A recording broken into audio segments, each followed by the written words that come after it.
শরীরে কাঁপুনি এসে যায়, হাত থরথর করে কাঁপতে আরম্ভ করে। মোকাবেলা দূরের কথা চিন্তা করছে, আমার জীবন বাঁচানো দায়। সুতরাং আমি এখান থেকে সরি, দৌড়ে গেছে মসজিদে হারামে গিয়া সেখানে ঘোড়া থেকে লাফ দিয়া নামছে, নাইমা অস্ত্র ফালাই দিয়েছে দূরে দিয়ার পরে বাইতুল্লাহর মধ্যে যে গেলাফ থাকে, সেই গেলাফের মধ্যে ঝুলে উঠছে বাদুরের মতো। ইবনু খাতালিন মুতাআল্লিকুম বিআস্তারিল কাবা, বুখারী শরীফের বর্ণনা।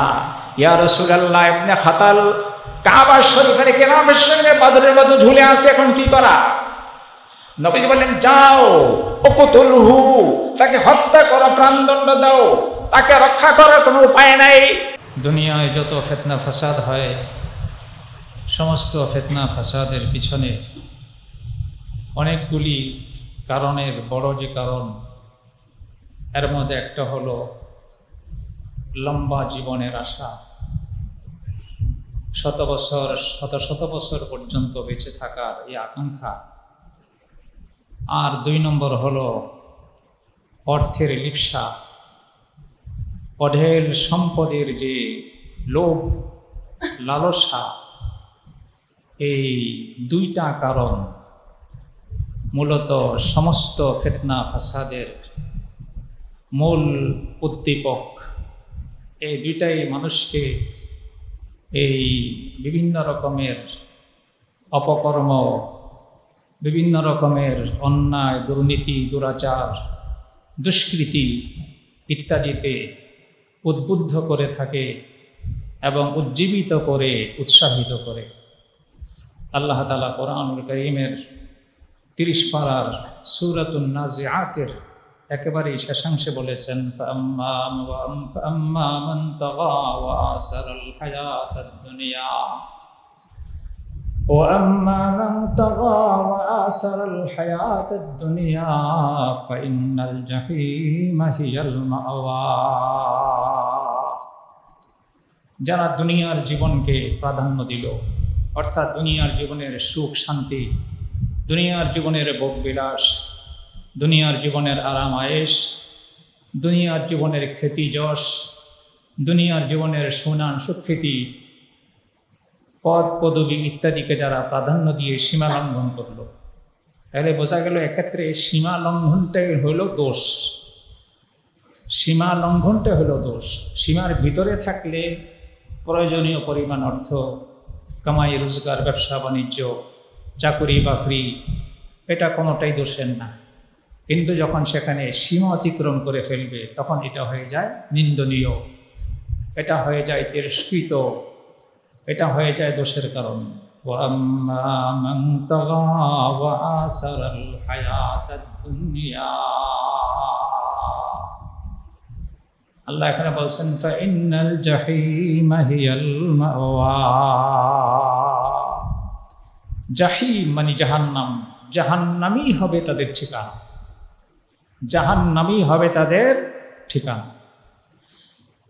এই কথায় যদি কেউ বিশ্বাস করে, কেউ যদি ঈমান রাখে, অনেকেই কোরআন শরীফের সুনাম সুখ্যাতি হাতে নিয়ে বলে, আর এই কোরআনের উপরে কোনো কিতাব হয় না। এই কথা শুধু মুখে বললে তো হবে না, কোরআনের বিষয়বস্তুর বিশ্বাস অন্তরে গেঁথে ফেলতে হবে। বিষয়বস্তুর বিশ্বাস অন্তরে অঙ্কিত করে ফেলতে হবে। পাথরে খোদাই করলে যেমন সেটা মুছে না, ঠিক সেভাবে খোদাই করার মতো অন্তর্ধামে, অন্তর্পটে সেটাকে অঙ্কিত করে ফেলতে হবে, যেন আর না মুছে, তাহলে সুফল পাওয়া যায়। وَأَمَّا مَنْ خَافَ مَقَامَ رَبِّهِ وَنَهَى النَّفْسَ عَنِ الْهَوَى فَإِنَّ الْجَنَّةَ هِيَ الْمَأْوَى। আল্লাহ বলেন, পক্ষান্তরে যারা আল্লাহ পাকের সামনে দণ্ডায়মান হওয়ার বিষয়টাকে ভয় করে, আল্লাহর আদালতে হাজির হওয়া লাগবে, আল্লাহর সামনে জবাবদেহি করতে হবে, সেখানে এনে অন্যায়ের সুবিচার হবে, এটা যে ভয় করে, ওয়ান্নাহান নাফসা আনিল হাওয়া, এবং মন গড়া জীবন যাত্রা থেকে নিজেকে বিরত রাখছে, যেমন মন গড়া ভাবে চলে নাই, কোরআন সুন্নাহর মতো চলছে, ব্যক্তি জীবনে চলছে, পারিবারিক জীবনে চলেছে, সামাজিক জীবনে চলেছে, চাকুরির জীবনে চলেছে, ব্যবসায়িক জীবনে চলেছে, বাণিজ্যিক জীবনে চলেছে, রাষ্ট্রীয় জীবনে চলেছে। ওয়া আম্মা মান খাফা মাকামা রাব্বিহি ওয়া নাহান নাফসা আনিল হাওয়া ফাইন্নাল জান্নাতা হিয়াল মাওয়া। তাহলে এই সকল বান্দাদের ঠিকানা হবে শুধুমাত্র জান্নাত, শুধুমাত্র জান্নাত। সবাই বলেন সুবহানাল্লাহ। আমরা কি জান্নাত চাই না জাহান্নাম চাই? আওয়াজ করে বলেন জান্নাত না জাহান্নাম? জান্নাত চাই। যদি জান্নাত চাই তাহলে আমাকে জীবনের সকল ক্ষেত্রে হিসেবি হওয়া লাগবে। সকল ক্ষেত্রে আমাকে সজাগ থাকতে হবে, সচেতন থাকতে হবে। আমার জান্নাত যেন কেউ ছিনিয়ে নিতে না পারে, আমার জান্নাত যেন কেউ হরণ করতে না পারে। কোনো রিকশা, কোনো বন্ধু বান্ধবের আড্ডা, কোনো নেতা নেত্রীদের আনুগত্য এবং তাদের অন্যায় ভালোবাসা। নেতাকে আমি ততক্ষণ ভালোবাসবো যতক্ষণ নেতা সিরাতে মুস্তাকিমের উপর আছেন। নেতা যদি সিরাতে মুস্তাকিম থেকে ছিটকে জাহান্নামের পথে চলে যায়, সেই নেতাকে আমি কখনো ভালোবাসতে পারি না। হাসরের ময়দানে আল মারউ মা মান আহাব্বা, বিগত দিনে যারা দুর্নীতি করেছে, অন্যায় করেছে, অপকর্ম করেছে, চুরি করেছে, ঘুষ খেয়েছে, ছিনতাই করেছে, চাঁদাবাজি করেছে, লুটপাট করেছে, এই লুটপাটের সুযোগ যারা দিচ্ছে এবং যারা তাদেরকে ভালোবাসছে, তাদের পক্ষে সাপোর্টার ছিল, কিছু না কিছু অপরাধের ভাগ তাদের পাল্লায়ও পড়বে। জোরে বলেন পড়বে কি পড়বে না? পড়বে। ভবিষ্যতে খুব হিসাব করেন, লাভ কি আমার? এই ভালোবাসায় কি লাভ, যে ভালোবাসায় আমার জাহান্নামের পাল্লা ভারী হয়ে যাবে? কেন আমি এই সমস্ত অন্ধ ভালোবাসার ভিতরে যেতে যাব? আমি সবসময় ভালোবাসবো নেককারদেরকে, আমি ভালোবাসবো সৎ লোকদেরকে, আমি ভালোবাসবো মুত্তাকি, হালাল খানেওয়ালা, পরহেজগার যারা, আমি তাদেরকে ভালোবাসবো। তাদেরকে ভালোবাসতে করে আমার নেকির পাল্লা ভারী।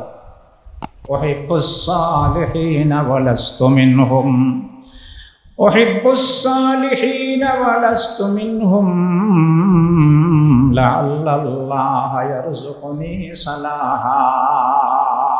এক আল্লাহর আশিক বলছেন, আল্লাহ আমি নিজে ভালো লোক না হইতে পারি নাই, নিজে সৎকর্মশীল হতে পারি নাই, নিজে নেককার হতে পারি নাই, নিজে আল্লাহওয়ালা হতে পারি নাই, তবে আমি আল্লাহওয়ালাদেরকে ভালোবাসি, নেককারদেরকে ভালোবাসি, সৎ লোকদেরকে ভালোবাসি।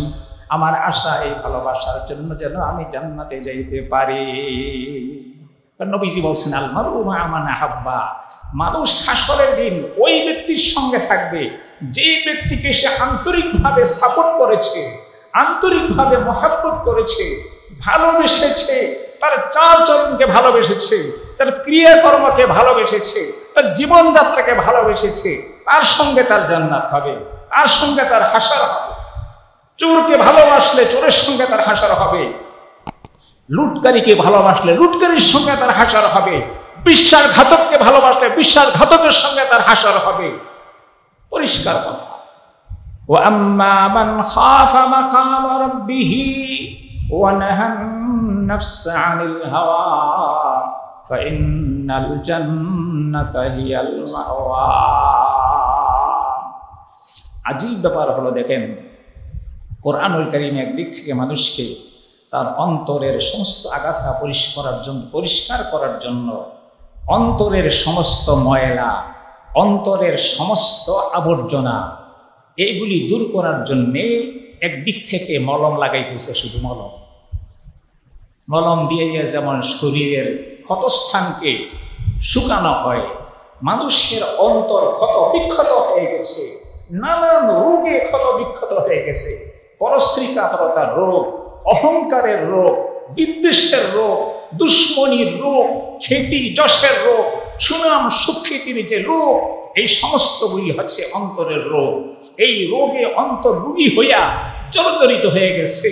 আরব সমাজের লোকদের এই রোগ মারাত্মক আকার ধারণ করেছিল। আল্লাহ তাআলা কোরআনের মাধ্যমে এমন মালিশ আর এমন মলম দিচ্ছেন যে মলমের কারণে তাদের অন্তরের সমস্ত ক্ষত সব শুকাইয়া পরিষ্কার এবং নির্মল হয়ে গেছে। কোরআনের এমন এক প্রভাব। निकल कर हेरा से सोए कौम आया, निकल कर हेरा से सोए कौम आया, और एक नुस्खे की मियाँ साथ लाया। নবীজি হেরা গুহা থেকে বের হয়ে আসার সময় উম্মতের জন্য এমন অনেক মহাগ্রন্থ নিয়ে আসলেন। निकल कर हेरा से सोए कौम आया, और एक नुस्खे की मियाँ साथ लाया। সাথে এমন একটা পরশমণি নিয়ে আসছেন যে পরশমণির সংস্রবে গেলে পরে মানুষ স্বর্ণে পরিণত হয়, মাটির মানুষ সোনা হয়ে যায়, শুধু লোহা সোনা হয় না, মাটির মানুষ হয়। এই দিকে হলো কোরআন শরীফের একদিকের মালিশ, আরেকদিকে মালিশ, যেটা গত সপ্তাহে বলছিলাম। সেটা হলো একদিক দিয়ে ওয়াজ নসিহত, আর অন্য দিক থেকে যদি তারপরেও কেউ অন্যায় জড়িয়ে পড়ে তার শাস্তি হবে পৃথিবী বিখ্যাত শাস্তি। গোটা পৃথিবী যেন শিক্ষা লাভ করতে পারে এমন শাস্তির আয়োজন করে দিয়েছে। সবসময় ওয়াজে কাজ হয় না, কিছু কিছু মানুষ আছে তাদের ওয়াজে কাজ হবে না, তাদের করতে হবে প্রকাশ্যে শাস্তি দিতে হবে, প্রকাশ্যে শাস্তি দিতে হবে। কোরআনুল কারীমের সূরাতুল মায়েদার 33 নম্বর আয়াত, গত সপ্তাহে বলেছিলাম, ইন্নামা জাযাউল্লাযীনা ইউহারিবুনাল্লাহা ওয়া রাসূলাহু ওয়া ইয়াসআউনা ফিল আরদি ফাসাদান আন ইউকাত্তালু আও ইউসাল্লাবু আও তুকাত্তা'আ আইদিহিম ওয়া আরজুলুহুম মিন খিলাফিন আও ইউনফাউ মিনাল আরদ যালিকা লাহুম খিzyun ফিল হায়াতিদ দুনিয়া ওয়া লাহুম ফিল আখিরাতি আযাবুন আযীম। কোরআনুল কারীমে এর চেয়ে ভয়ঙ্কর শাস্তি কোন আয়াত নেই। এখন আপনি বলবেন যে আল্লাহ এত বড় রহমান, নবী রাহমাতুল লিল আলামিন, তিনি এই ধরনের শাস্তির আয়াত শোনাবেন আর নিজের সামনে থেকে শাস্তি দিবেন, এইটা কেমন রাহমাতুল লিল আলামিন? এটা কিছু কিছু মানুষের মনে প্রশ্ন তৈরি হতে পারে। রাহমাতুল লিল আলামিন দয়ার সাগর, প্রশান্ত মহাসাগরের মতো যা দিলের প্রশস্ততা, সেই নবী এরকম কঠিন শাস্তির কথা শোনাচ্ছেন কেন?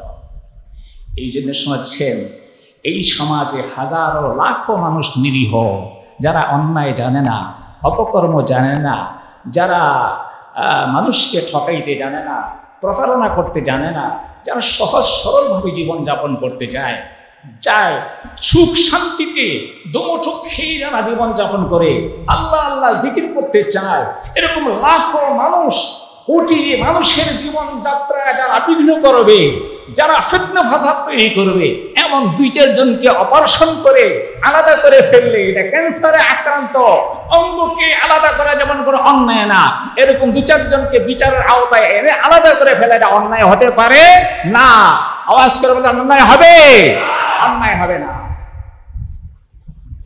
কোন দেশে যদি সুষ্ঠু বিচার না থাকে, কোন দেশে যদি সুষ্ঠু বিচার না থাকে, মুসলমানই দর কিতাব, মুসলমান দর্গ, আইন কানুন কিতাবের মধ্যে আছে, বাস্তবে নাই। বিচারকরা যদি সুবিচার না করে, বিচারকরা যদি ঘুষ খায়, সে দেশের আইন কোথায়? আইন দিয়ে কি হবে? সেখানে বিচারক হতে হবে আল্লাহ ভীরু, বিচারক হতে হবে জবাবদেহিতার ভয়ে ভীত সন্ত্রস্ত, যে আমি অপরাধ করলে পরে কালকে আমারও কারাদণ্ড হবে, আমারও শাস্তি হবে। কিন্তু বিচারক যদি মনে করে তোষামত কুসামত করলে পরে, ঘি আর তেল মালিশ করলে পরে, হাত পা ধরলে পরে আমার মুক্তি হয়ে যাবে, তাহলে সেই বিচারকের তো সুবিচার করবে না, অন্যায় করবে। এই জন্যে কোরআন যেমন একদিক থেকে সুন্দর নরম নরম ভাষা দিয়ে কথা বলছে, আবার আরেক জায়গায় এমন কঠোর শব্দ ব্যবহার করছে, খবরদার করবা তো একেবারে হাত পা কেটে শুলিতে চড়ায়া গোটা জগতের জন্য দৃষ্টান্ত স্থাপন করবো যেন এই অপরাধ করার দুঃসাহস করে দেখাইতে না পারে। আল্লাহ, কত ঘটনা আপনাদের কাছে বয়ান করব। নবী আলাইহিস সালাতু ওয়াস সালাম যেদিন বিজয়ী বেশে মক্কায় ঢুকলেন, মক্কার লোকেরা হেন কোনো অপরাধ নাই যা নবীজির উপরে করে নাই, শেষ পর্যন্ত বহিষ্কার করে দিল। নবী আলাইহিস সালাম ঢুকলেন, যারা মক্কায় গেছেন জান্নাতুল মুআল্লা যে জায়গাটা, যেখানে মা খাদিজাতুল কুবরা রাদিয়াল্লাহু তাআলা আনহার কবর, সেই জান্নাতুল মুআল্লার পাশেই হাজুর নামক একটা জায়গা আছে। এই হাজুর নামক জায়গাটার পাশেই একটা মসজিদে জিন আছে, জিন মসজিদ বলা হয়। ওই পথে নবীজি মক্কায় প্রবেশ করেন। প্রবেশ যখন করেন তো মক্কায় প্রবেশ করার আগে মক্কার যিনি সবথেকে বড় লিডার এবং ইতিমধ্যেই অনেকবার মুসলমানদের বিরুদ্ধে যুদ্ধে নেতৃত্ব দিয়েছেন আবু সুফিয়ান ইবনুল হারব, তিনি আগের দিন সন্ধ্যায় মাররুজ জাহরান নামক একটা জায়গা আছে মক্কা শরীফের উত্তর দিকে, 16 মাইল উত্তরে। তো ওই মাররুজ জাহরান নামক জায়গায় রাতে আসছিলেন চুপে চুপে টহল দেওয়ার জন্য এবং আন্দাজ করার জন্য যে মুসলমানদের সংখ্যা কি পরিমাণ মোকাবেলা করা যাবে কি না। 3 জন আসছিলেন, 3 জন নেতৃস্থানীয় লোক আসছিলেন। 3 জনেই নবীজির চাচা আব্বাস রাদিয়াল্লাহু তাআলা আনহুর হাতে গ্রেফতার হন। সেই দিনের পাহারাদারের যিনি প্রধান দায়িত্বশীল ছিলেন তিনি ছিলেন হযরত ওমর ইবনুল খাত্তাব রাদিয়াল্লাহু তাআলা আনহু। কারণ আব্বাস এই আসামিদেরকে ধইরা আইনা ওমরের কাছে সুপর্দ করছে।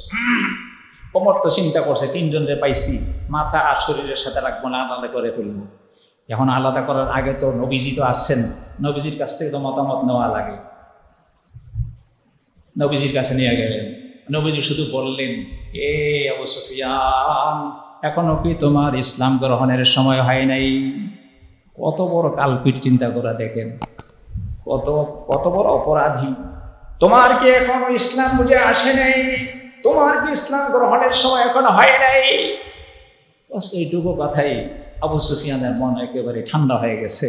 বলি, ইয়া রাসূলুল্লাহ, সময় হয়ে গেছে, আমি আর কাল বিলম্ব করছি না, আমি এখনই কালেমা পড়ে আপনার সামনে মুসলমান হয়ে গেলাম।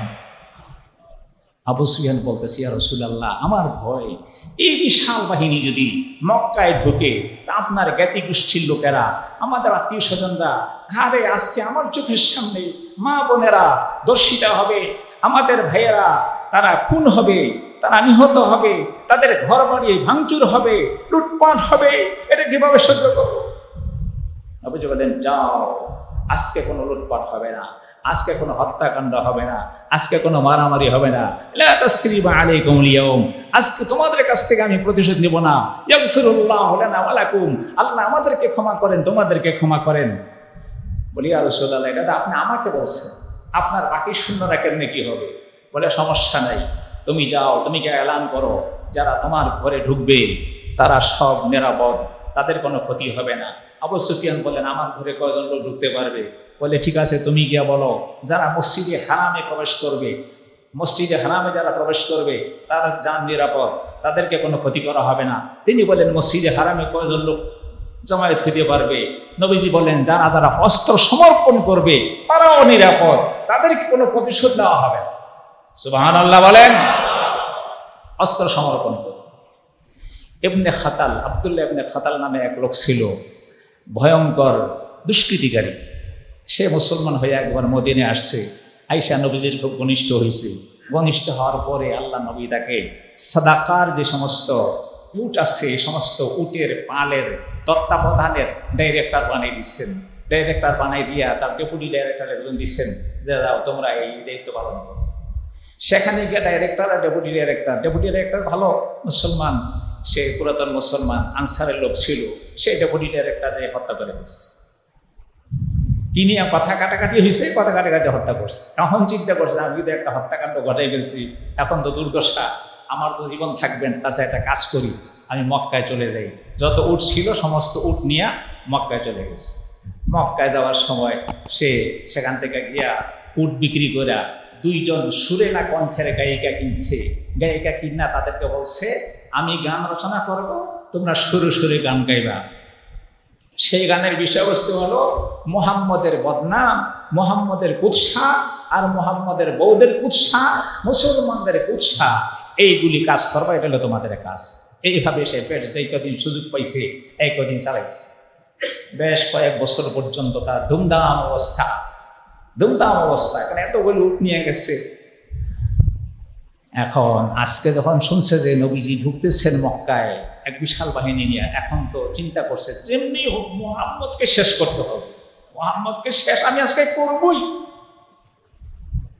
একেবারে লৌহ বর্ম পরে, লোহা টুপি পরে, অস্ত্র শস্ত্র সজ্জিত হয়ে সামনে গেছে। যেই দেখছে নবীজি সামনে আসতেছেন, নবীজির শরীরও তখন লোহার পোশাক পরা এবং মাথায় একটা লোহার টুপি আছে। নবীজি উটের উপরে আর সে হইল ঘোড়ার উপরে। আল্লাহু আকবার। কিতাবে লিখছে নবীজি চেহারা দেখা মাত্র এই আব্দুল্লাহ ইবনে খাতাল ভীত সন্ত্রস্ত হয়ে পড়ে, শরীরে কাঁপুনি এসে যায়, হাত থরথর করে কাঁপতে আরম্ভ করে। মোকাবেলা দূরের কথা চিন্তা করছে, আমার জীবন বাঁচানো দায়। সুতরাং আমি এখান থেকে সরি দৌড়ে গেছে মসজিদে হারামে গিয়া সেখানে ঘোড়া থেকে লাফ দিয়া নামছে, নাইমা অস্ত্র ফেলাই দিয়েছে দূরে দিয়া। পরে বাইতুল্লাহর মধ্যে যে গেলাফ থাকে, সেই গেলাফের মধ্যে ঝুলে উঠছে বাদুরের মতো, গেলাফের মধ্যে ঝুলছে বাদুরের মতো। তার মানে এখন বাঁচতে হইলে একটাই রাস্তা, এটা হলো মসজিদে হারামে ঢুকতে হবে, অস্ত্র ফেলাইতে হবে, ঘোড়া ত্যাগ করতে হবে, আর গেলাফের মধ্যে ঝুলে থাকতে হবে। আবু বারজানা আল আসলামী রাদিয়াল্লাহু তাআলা আনহু একজন সাহাবী, ওই সাহাবী এসে বললেন, ইয়া রাসূলুল্লাহ, ইবনু খাতালিন মুতাআল্লিকুম ইয়াস্তারিল কাবা, বুখারী শরীফের বর্ণনা। ইয়া রাসূলুল্লাহ, ইবনে খাতাল কাবা শরীফের গেলাফের সঙ্গে বাদুরের মতো ঝুলে আছে, এখন কি করা? নবীজি বললেন, যাও উকতুলহু, তাকে হত্যা করো, প্রাণদণ্ড দাও, তাকে রক্ষা করার কোনো উপায় নাই। আমি নিরাশ্রয় বলছি, মসজিদে আমি ঢুকলে পরে তারা নিরাপদ থাকবে, কিন্তু ইবনে খাতাল নিরাপদ থাকার কোনো অবকাশ নাই, কারণ সে হলো খুনের আসামি। কিসের আসামি জোরে বলেন? খুনের আসামি। খুনের আসামিকে আমি মাফ করতে পারবো না, যাকে খুন করছে তার ওয়ারিশ যদি মাফ না করে। 2 নম্বরে সে সরকারি সম্পদ চুরি করছে, চোরের আসামি। চুরির অন্যায় কোনো বান্দা মাফ করতে পারে না, এটা জানেন না মনে হয়। চুরির অপরাধ কোনো ব্যক্তি মাফ করতে পারে না, এটা আল্লাহর হক। আল্লাহর হক বাস্তবায়ন করার ক্ষেত্রে কেউ প্রতিবন্ধকতা সৃষ্টি করতে পারবে না। 2 নম্বর হলো চোর। আর বাকি আমার নামে যে গালাগালি করছে এই দিন আমি হয়তো মাফ করে দিলাম, কিন্তু 2টা অপরাধ মাফ করার মতো না। যাও উকতুলহু, ইবনে খাতালকে নিয়ে যাওয়া হলো মাকাম ইব্রাহিম আর মানে জমজম কূপের মাঝখানে। যারা মক্কায় গেছেন তারা তো জানেন মাকাম ইব্রাহিমটা কোন জায়গায়। মাকাম ইব্রাহিমের একটু পিছনেই হচ্ছে জমজম। এই জমজম আর মাকাম ইব্রাহিমের মাঝখানে ফেলাইয়া তার মস্তক আলাদা করে সেখানে খুন করা। তাহলে দেখেন, ইসলামের দিক থেকে নরম ভাষায় নসিহত করেছে, আবার অন্য দিক থেকে তার শাস্তি প্রয়োগের ক্ষেত্রে তার অবস্থানকে অবিচল রেখেছে। যদি এইভাবে শাস্তির দৃষ্টান্ত স্থাপন করা না হতো, তাহলে ইসলামী বিশ্বে একটা সুন্দর পরিবেশ কায়েম হতো না। তবে খুব বেশি শাস্তির ঘটনা পাওয়া যায় না, শাস্তির ঘটনা খুব কম। মেহরে মোহতারাম দোস্ত, নবী আলাইহিস সালাতু ওয়াস সালাম খায়বারের যুদ্ধ শেষ হয়ে গেছে। খায়বার হচ্ছে মদিনা মুনাব্বারা থেকে 96 মাইল উত্তরে একটা সুজলা সুফলা, শস্য শ্যামলা, নয়নবিরাম, দুর্গবেষ্টিত অনেক সুন্দর একটা এলাকা, অঞ্চল খায়বার। এই খায়বার তখন ইহুদিদের দখলে ছিল। ইহুদিরা অনেক জ্বালাতন করছে। নবীজি শেষমেশ চিন্তা করলেন ইহুদিদেরকে আর সুযোগ দেওয়া যায় না। নবী আলাইহিস সালাতু ওয়াস সালামের সঙ্গে মাত্র 1400 সাহাবী। 7ম হিজরি সনের মুহররম মাসের 20 তারিখ পার হয়ে গেছে। 7ম হিজরি সনের মুহররম মাসের 20 তারিখ পার হয়ে গেছে। নবীজি রওনা করছেন, গিয়া খায়বারে সেখানে যুদ্ধ হইল। যুদ্ধ শেষ হইয়া মুসলমানরা বিজয় অর্জন করছে। পুরা খায়বার মুসলমানদের দখলে চলে আসছে। খায়বারের একজন নেতা ছিল, তার নাম হলো সাল্লাম ইবনে মুশকিম। সাল্লাম ইবনে মুশকিমের স্ত্রীর নাম হলো যায়নাব বিনতুল হারিস। সে বলে, ইয়া রাসূলুল্লাহ, আপনি আমার দাওয়াত কবুল করবেন। আপনাদের তো দখলে সবই চলে গেছে, আমরা তো এখন তাড়িত, এখন আপনাকে আমি একবেলা খিলাইতেছি। তা নবীজি তো দাওয়াত কবুল করেন, কারণ দাওয়াত কবুল করা এটা মানুষের মনকে খুশি করার অংশ। এই জন্য মনে না চাইলেও তিনি দাওয়াত প্রত্যাখ্যান করেন না। তিনি আবার এই কথা বলছেন, মান লাম ইউজিবি দাওয়াতা ফাকাদ আসাবাল কাসেম, কেউ যদি দাওয়াত গ্রহণ না করে তাহলে সে আমি রসুলের অবাধ্য হয়ে গেছে। তার মানে কি, একজন মানুষের দাওয়াত কবুল করা মানে হচ্ছে তার সঙ্গে আমার হৃদ্যতার সম্পর্ক আছে এটা প্রমাণ করা। ওখানে গেলে ভালো খাওয়া যাবে, পেট ভরা যাবে এটা না, এটা হলো মানুষের সঙ্গে মানুষের সম্পর্ক নবায়ন করা এবং সম্পর্ক সুন্দর করার একটা উপায়।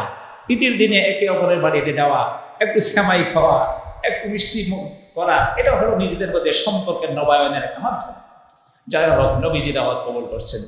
এই মহিলার আসলে ছিল উদ্দেশ্য খারাপ। একটা ছাগল বোনা করছে, ছাগল বোনা করার সময় সেখানে বিষ মিশাইছে, বিষ মিশিয়ে তারপর নবীজির সামনে পেশ করছে। নবীজির সাথে বারা ইবনে মারুর নামক একজন সাহাবী ছিলেন। সেই সাহাবী একটু অংশ খেয়ে ফেলছেন। নবীজি এইমাত্র হাত দিচ্ছেন, এর ভিতর জিবরিল আমিন এসে বলছেন, ইয়া রাসূলুল্লাহ, নবীজিও মুখে দিয়ে ফেলছেন, অলরেডি হাত দিয়ে মুখে দিয়ে ফেলছেন। এসে বলছেন, ইয়া রাসূলুল্লাহ, মুখে যেতে দিয়েছেন ফেলাই দেন কেন? ফাইন্না হাযিহি শাতা ফিহা সাম্মুন, এই ছাগলের মধ্যে সুম্মুন, তার মধ্যে রয়ে গেছে বিষ, বিষ মিশানো আছে, আপনি খাবেন না। নবীজি ফেলে দিচ্ছেন। একজন সাহাবী খেয়ে ফেলছেন, তার নাম হলো বারা ইবনে মারুর। নবীজি মহিলাকে ডাকছেন, ডাইকা বলছে, এ যায়নাব, তুমি কি কাজ করছো? বিষ মিশাইছো কিনা? সত্য কথা বলো। বলে, হ্যাঁ মিশাইছি। জিজ্ঞাসাতে বসছে, তাতে বুঝাই ফেলছে, আর গোপন করার কোনো সুযোগ নাই। কেন বিষ মিশাইলেন? বলে, বিষ মিশাইছি এই জন্য আপনি সত্য নবী না মিথ্যা নবী এটা যাচাই করব। যদি মিথ্যা নবী হন, বিষ খেয়ে মরে যান, আমরা মুক্তি লাভ করি। আর যদি সত্য নবী হন, তাহলে বিষ আপনি ধরে ফেলবেন, আর তখন আমরা বুঝবো যে আপনি সত্য নবী, আপনার পিছনে চলতে আমাদের কোনো কষ্ট হবে না। বলে, আচ্ছা ঠিক আছে, তাহলে তোমার কি অবস্থা? বলে, এখন তাইলে আমি মুসলমান হয়ে যেতে চাই। তো সে কালিমা পড়ে মুসলমান হয়ে যায়। নবীজি বলেন, ঠিক আছে, তুমি যে আমারে বিষ খাওয়াইছো, আমার যে ক্ষতি করছো, এই জন্য আমি তো মাফ করে দিলাম, কিন্তু আমার সাহাবীকে যে তুমি ক্ষতি করলা, সাহাবী যে মরে গেল, সাহাবী বিষ খাওয়ার পরে মারা গেছে। সাহাবীর ওয়ারিস যারা, তাদেরকে ডাকা বললেন যে, নাও, আমার উপরে যে অন্যায় অত্যাচার করছে, আমি ব্যক্তিগতভাবে এটা ক্ষমা করে দিয়েছি, আমি সেটার প্রতিশোধ নেব না। তবে তোমরা যদি চাও মাফও করতে পারো, আর চাইলে তোমরা বিচারও করতে পারো। তাদের হাতে তুলে দেওয়া হলো, তারা তার বিচার করতে গিয়ে তার প্রাণদণ্ড শিরচ্ছেদ করে। মেরে মহতারাম দোস্ত, এতে আমরা দেখতেছি মহানবী সাল্লাল্লাহু আলাইহি ওয়াসাল্লাম ব্যক্তিগত কোনো আক্রোশে বা ব্যক্তি কোনো প্রতিহিংসা বা প্রতিশোধ স্পৃহায় তিনি কাউকে কোনোদিন কোনো বিচার করেন নাই। যদি করে থাকেন তাহলে উম্মতের স্বার্থে করেছেন, যদি করে থাকেন তো ইসলাম এবং কোরআনের আইনকে বাস্তবায়নের জন্য তিনি করেছেন, যদি করে থাকেন তো গোটা বিশ্বে একটা সুন্দর সমাজ উপহার দেওয়ার জন্য, একটা সুখের এবং শান্তিময় পরিবেশ কায়েম করার জন্য তিনি করেছেন। তো একদিক থেকে কোরআনের সুন্দর মলম দিয়া মানুষের অন্তরকে পরিষ্কার করছেন। অন্তরের মধ্যে কোনো দুনিয়ার মোহ নাই, দুনিয়ার কোনো লোভ নাই, শুধু আখিরাতের চিন্তা, আখিরাতের চিন্তা। দুর্নীতি নাই, চুরি নাই, চামারি নাই। নবীজি বলে গেছেন, দেখো এমন একটা সমাজ ইনশাআল্লাহ কায়েম হবে যেখানে শত শত মাইল রাস্তা একজন মহিলা একা একা চলে যাবে, সেখানে তার সম্ভ্রমের কোনো ভয় করবে না, সেখানে তার লুণ্ঠনের কোনো ভয় থাকবে না, অপহরণের কোনো ভয় থাকবে না। সেই সুদূর সেই হাজরামাউত থেকে একেবারে চলে যাবে ইয়ামানের সানা শহর পর্যন্ত। সাদ ইবনে আবি ওয়াক্কাস রাদিয়াল্লাহু তাআলা আনহু বলেন যে নবীজি তো দুনিয়া থেকে চলে গেছেন, আমি নিজ চোখে দেখছি এই মহিলারা তারা একা অথবা তার সঙ্গে সফর সঙ্গী আছে। এই মহিলারা এই লম্বা রাস্তা সফর করতেছে, তাদের অলংকার হারানোর কোনো ভয় নেই, সম্পদ লুণ্ঠনের কোনো ভয় নেই, এবং তাদের সম্ভ্রম হারানোর কোনো ভয় নেই। মেরে মোহতারাম দোস্ত, মহিলাদের সম্ভ্রম নষ্ট করলে পরে সেখানে ইসলাম সর্বোচ্চ শাস্তির ব্যবস্থা করেছে, প্রাণদণ্ড। এতদিন মানব যে কেমন কথা, অমানবিক কথা, সে তার যৌন চাহিদা পূরণ করেছে। ইদানিং পশ্চিমবঙ্গে আইন পাশ হয়ে গেছে, সর্বোচ্চ ধর্ষণের শাস্তি হলো প্রাণদণ্ড। আল্লাহু আকবার বলেন।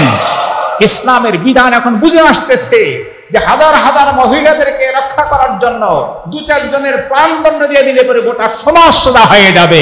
কথা ঠিক কিনা বলেন? এই জন্য আমরা সবসময় কোরআনের পক্ষে আছি আর কোরআন বিরোধীদের বিপক্ষে থাকবো ইনশাআল্লাহ। আল্লাহ আমাদের সকলকে বলে মঞ্জুর করেন, আমিন। আখির দাওয়ানা আলহামদুলিল্লাহ। لبيك لبيك اللهم لبيك